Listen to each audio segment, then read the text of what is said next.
नमस्ते सदा वत्सले मातृभूमि। आप समस्त ऑडियंस को मुझ बिहारी का यथोचित सादर प्रणाम। आप देख रहे हैं भारतवर्ष जनचेतना। जैसा कि आप जानते हैं, मैं अपने वीडियो के माध्यम से आप सब तक सामाजिक और राजनीतिक तथ्यों को रखा करता हूँ। उन्हीं में से एक कड़ी है हमारे देश के न्यायपालिका की करनी और कथनी में अंतर।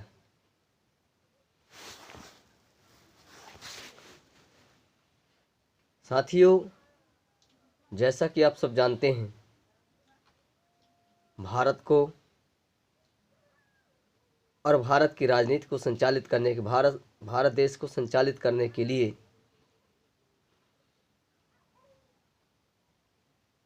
राजतंत्र के जगह प्रजातंत्र के माध्यम से, लोकतंत्र के माध्यम से, लोकतांत्रिक तरीकों के माध्यम से संविधान में वर्णित तथ्यों के आधार पर भारत को चलाने की संचालन करने की योजना है। भारत में विधि व्यवस्था को बनाए रखने के लिए 3 व्यवस्थाएं होती हैं: कार्यपालिका, विधायिका और न्यायपालिका। जब भी कार्यपालिका और विधायिका के बीच किसी तरह का मतभेद उत्पन्न होता है, कोई शासक या प्रशासक जब गलत नीतियों का निर्वहन करता है, तो हमारे देश के लोग न्यायिक व्यवस्था पर विश्वास करते हुए न्यायालय के दरवाजे खटखटाते हैं। और सत्य भी है कि जब हम 2 लोग झगड़ा करते हैं, आपस में सामंजस्य नहीं बना पाते, तो एक सामाजिक व्यवस्था के अनुसार भी सामाजिक न्याय पंचायत होती है, जिसके माध्यम से हमारे बीच के मतभेद या हमारे बीच के झगड़ों का निपटारा किया जाता है। ठीक वैसे ही राजनीतिक या प्रशासनिक प्रदेश या देश से संबंधित जो भी समस्याएं होती हैं, वहाँ न्यायालय तक पहुँचते हैं। लेकिन आज ईमानदारी से यदि आप पूछें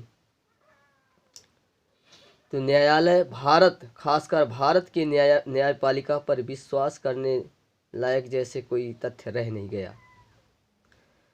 भारत की न्यायपालिका पता ही नहीं चलता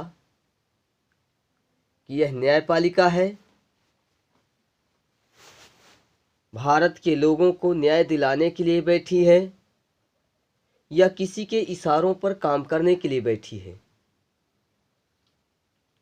आम जनमानस को मूर्ख बनाने के लिए, आम जनमानस के विश्वास को ठगने के लिए बैठी है, या आम जनमानस को उसके विश्वास को जीतने के लिए तथा लोकतांत्रिक गतिविधियों का पालन करने के लिए, समझ ही नहीं आता। और जब आप किसी चीज़ का जब आपके पास कोई बस का नहीं रहता, तो फिर अंक कैसे लेती हैं? जब मध्य प्रदेश सरकार ने 2019 के परिसीमन को 2021 में पालन किया, 2021 में मध्य प्रदेश त्रिस्तरीय पंचायत चुनाव होने वाला था, तब इन्होंने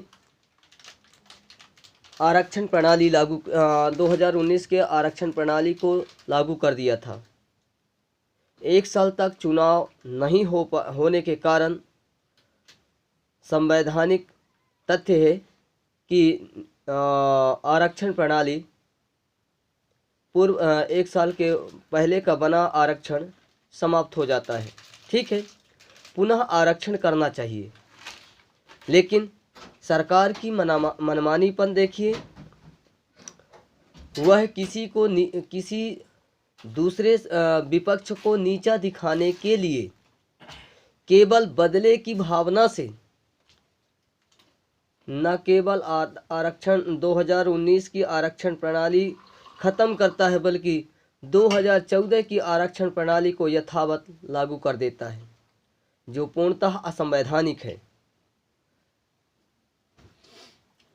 बदला नहीं, बदलाव होना चाहिए, लेकिन आज की प्रदेश सरकार केवल बदले की भावना से है,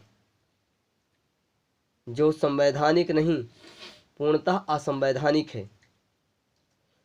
उसको लेकर के जब विपक्ष कोर्ट में गया, मध्य प्रदेश खंडपीठ न्यायालय ग्वालियर उसमें निर्णय देने से इनकार कर दिया।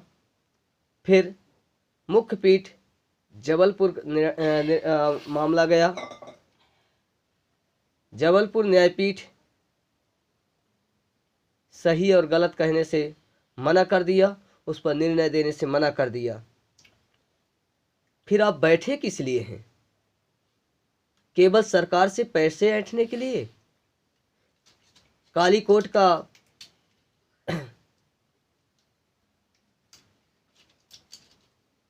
क्या कहना चाहिए, रुतबा दिखा करके लोगों के विश्वास को समाप्त करने के लिए वहां बैठे हैं, लोगों को बुद्धू बनाने के लिए बैठे हैं। आपको तो सही या गलत का निर्णय देना है, चाहे वह निर्णय विपक्ष के पाले में हो या फिर सत्ता पक्ष के पाले में हो। आपको सही को सही और गलत को गलत कहना चाहिए, लेकिन आप यह कहने से बचे, क्योंकि सत्ता पक्ष के माध्यम से हो सकता है आपको नुकसान पहुंचे। फिर यह मामला सुप्रीम कोर्ट में गया।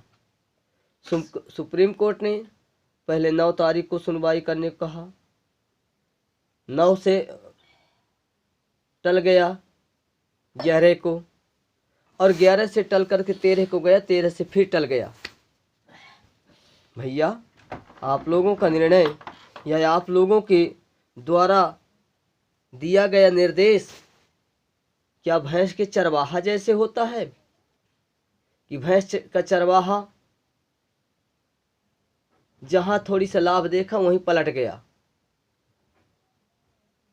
भैया, आज मेरी भैंस लात मार दी, इसलिए मैं दूध देने नहीं आया आपके यहाँ। क्या आपकी स्थिति वहां तक आ गई है का? आपके निर्णय में जरा सा भी विश्वास करने लायक नहीं रह गया।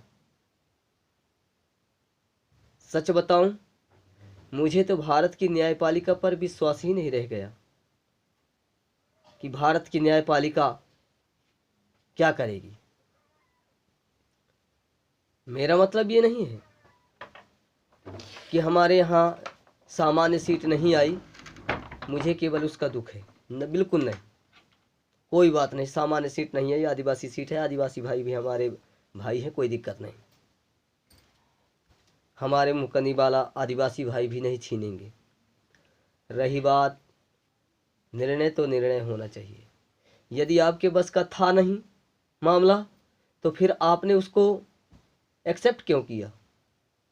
और जब एक्सेप्ट कर लिया तो अपने वचन पर अडिंग क्यों नहीं हुए? आप 9 तारीख को आपके यहाँ जाया गया, आपने 9 तारीख से 11 तारीख को आश्वासन दिया कि हाँ हम 11 तारीख को निर्णय सुनाएंगे। 11 से टाल के 13 मिनट कर दिए, फिर 13 से टाल दिए और उसको 14 को रख दिए। क्या न्यायिक प्रिया दाल भात का निवाला रह गए, बनकर रह गए हैं क्या? कि जब चाहो तब खा लो, जब चाहो तब ना खाओ, छोड़ दो। यहीं तक भारत का न्यायपालिका आ गई है, जरा से भी विश्वसनीयता नहीं रह गई। बड़े दुख की बात है कि जिस न्यायपालिका पर पूरी जनता विश्वास करती है, वह न्यायपालिका इशारों तक सीमित हो गई है, किसी के इशारों पर चलती है। माहिर भारत की न्यायपालिका कैसे आज आप पर विश्वास किया जा सकता है? कैसे आम जनमानस का विश्वास को जीता जा सकता है? आप तो अंधेर नगरी का चौपट राजा, टके शेर भाजी टके शेर खाजा बनकर रह गए हैं। सच ही है, भारत की न्यायपालिका पर विश्वास करने वाला शायद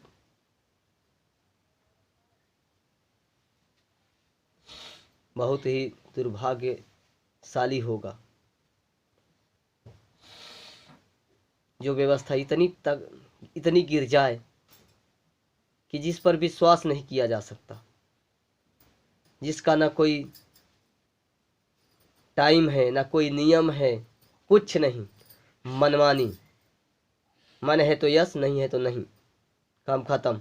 कोई न्यायिक प्रक्रिया नहीं, कोई संवैधानिक पहल नहीं। पता नहीं चलता कि ये काली वर्दीधारी